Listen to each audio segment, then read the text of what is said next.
कृष्ण जी की तरफ एक दिन दुर्वासा ऋषि अपने शिष्यों की तरफ जा रहे थे। जंगल बड़ा घनघोर जंगल, वहां रुके, वहां से द्वारिका पर नजदीक। उन्होंने अपने शिष्यों से कहा, यार ऐसा करते हैं, यहाँ से वहां द्वारिका नजदीक है, बोले हाँ साहब नजदीक। बोले यार भूख लग रही है कुछ, ऐसा करो कृष्ण को बुला लो। कृष्ण के पास दो सेवक गए और बताए, खबर की ढूंढने वाले भी और जंगल के पास के ठहरे भी। कृष्ण जी तुरंत वहां से चल पड़े। आकर के उन्होंने तुरंत साष्टांग प्रणाम किया। बोले गुरुदेव आप दया करो, हमारे घर पर पधारो। बोले नहीं मैं घर तो नहीं जाऊंगा, मैं तो जा रहा हूं, मैं घर कैसे जाऊंगा, यात्रा में जाया जाता है। अब कृष्ण जी भी नाम मानने वाले तो मामूली इंसान तो नहीं, वो इतनी बात से रुके नहीं। उन्होंने चरण पकड़ लिया और सिर रख दिया और आप जब तक चलोगे नहीं मैं अपना सिर नहीं उठाऊंगा, सिर ही नहीं उठाऊंगा, ऐसे आप मुझे घसीटते ले चले जहां पहुंचाना, उसके बाद चलना जब इच्छा हो तब चलना। कोई हट नहीं किया, कोई जिद्दता नहीं की, चरणों में सिर रख लिया और बस ये कहा, अब मैं आपके चरणों में हूं, अब आप मुझे चाहे तो ठुकराएं चाहे अपनाएं, घर चले या हमको ऐसे ढकेलते चले। अब कौन तुम्हें ढकेल सकता है? अगर तुम वास्तव में आ गए हो, वास्तव में ले जाने आ गए हो, तो कौन नहीं जाएगा? किसी की ताकत है? परमात्मा का तो परमात्मा आ जाए तो क्या उसकी ताकत है? अब दुर्वासा जी बोले ठीक है चलेंगे, मान गए, ज्यादा समय भी नहीं। बोले चलेंगे मगर एक हमारी शर्त है। बोले प्रभु आपकी सब शर्तें मंजूर है। बोले जान तो लो पहले। बोले जान के क्या करेंगे, जान तो सब आप रहे ही हैं, जानने के लिए आप हैं और मानने के लिए ये डांस है। हमें क्या करेंगे, हमारा हित है क्या नहीं हित है, अच्छा है बुरा है, पाप है पुण्य है, उचित है कि अनुचित है, ये हमें जानने की जरूरत है, ये सब आपको जानना है। बोले तो सुनो ध्यान से। बोले हाँ। बोले हम तभी चलेंगे जब उस रथ में आप मचेंगे, घोड़े ढूंढेंगे, रथ में आप मचेंगे। बोले मंजूर है प्रभु, बिना एक पल की देरी किए हुए। बोले मंजूर है, नहीं बहुत से लोग कहते घर पूछेंगे, और उधर तो सोना में पूछे, रवाना उधर से पूछे। उन्होंने तुरंत कर दिया।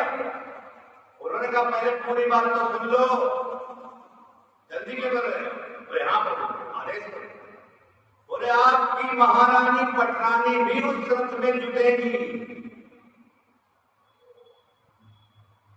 आप तो जुटोगे, तुमने मान लिया पट से, अब महारानी पटरानी जुटेगी तुम्हारी। बोले हाँ प्रभु वो भी जुटेगी, देर रहेगी, कहा वो भी जुटेगी, क्योंकि आपकी अवज्ञा कैसे कर सकते हैं, वो तो मेरी ही अवज्ञा नहीं करती है, और आपकी आज्ञा है तो उस आज्ञा का कौन डालता?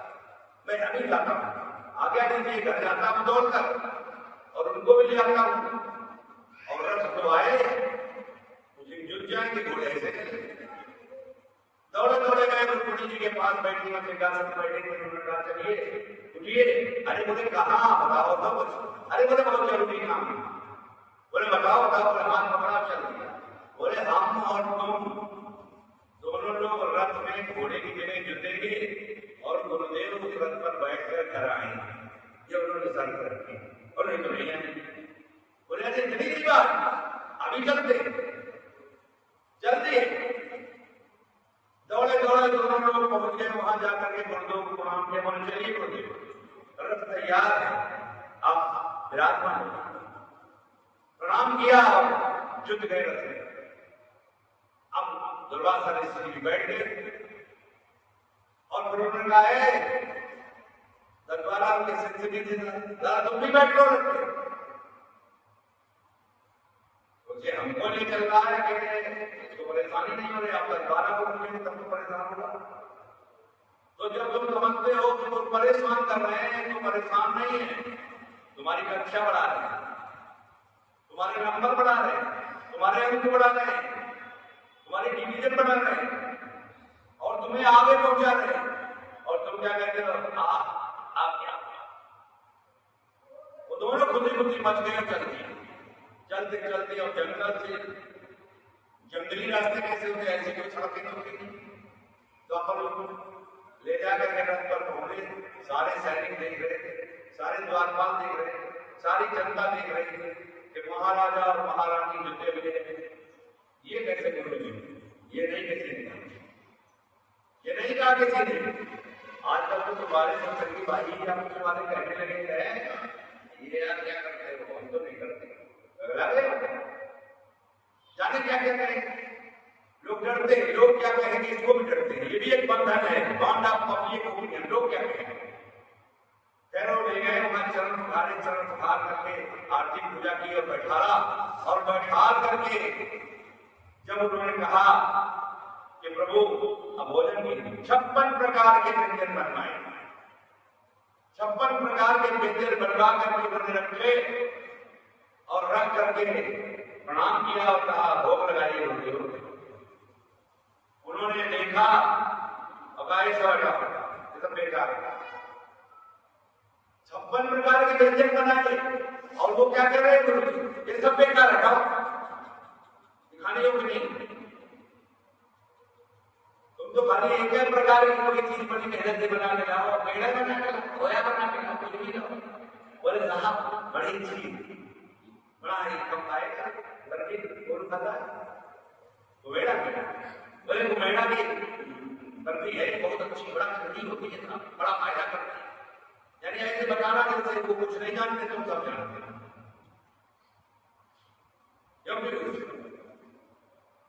लेकिन कृष्ण जी ने कुछ नहीं कहा, कृष्ण जी ने तुरंत सिर झुकाया और प्रणाम किया, कहा बोले ठीक है आप बताइए वो बनेगा। कहा ऐसा कर क्यों बना, एक पटरानी बनाए, तू बना तेरी पटरानी बनाए, खीर बना के लाए भटूरा, एक भटूरा ला बड़ा सा, हम तमाम लोग हैं ना खाएंगे। कृष्ण जी गए दौड़ दौड़ चूल्हा बाहर के बनाया, बना करके खूब बना के, ज्यादा 12 लोग वही थे, बना के लाए, रखा रोसा का भोग लगा होगा, उन्होंने भोग लगाया। भोग लगा करके उन्होंने थोड़ी सी चखी, थोड़ी अपने शिष्यों को दी। कृष्ण जी से कहा तुम भी लगाओ, उनकी भी दोनों थालियां लगी, रुक्मिणी जी की। तब कहा ऐसा कर, अब तू थोड़ा सा खा, खाना शुरू कर दो, अब मत खाना। ये कुछ है बटूली, बोले है ऐसा हो, बोले सब तो खा ले, खा लिया। बोले बटूली में जितनी खीर बची है वो सब अपने शरीर पर पोत।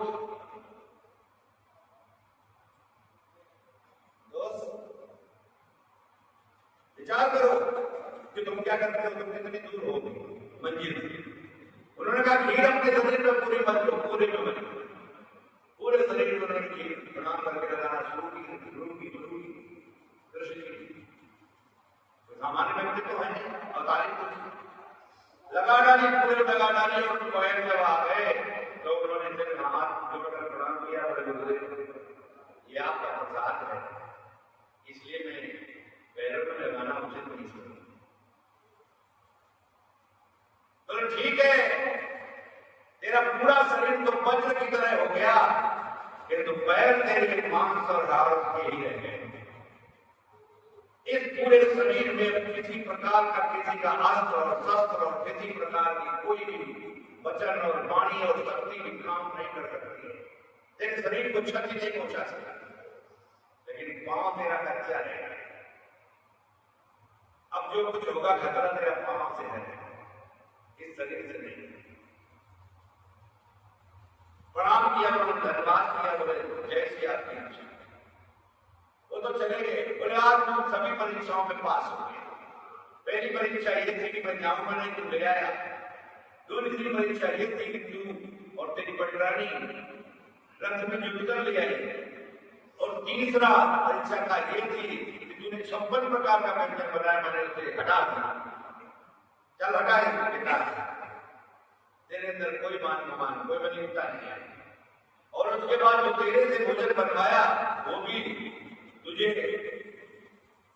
पूरा खाने नहीं दिया, बल्कि तेरे शरीर में डरवा दिया, बर्बाद किया, और तूने वो भी आज्ञा मान ली।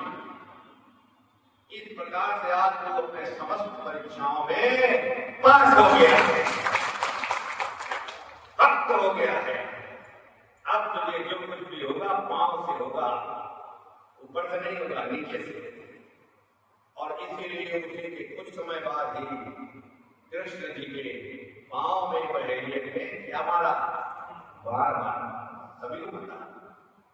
उसी से पद घटा और वही अंतिम घोषणा।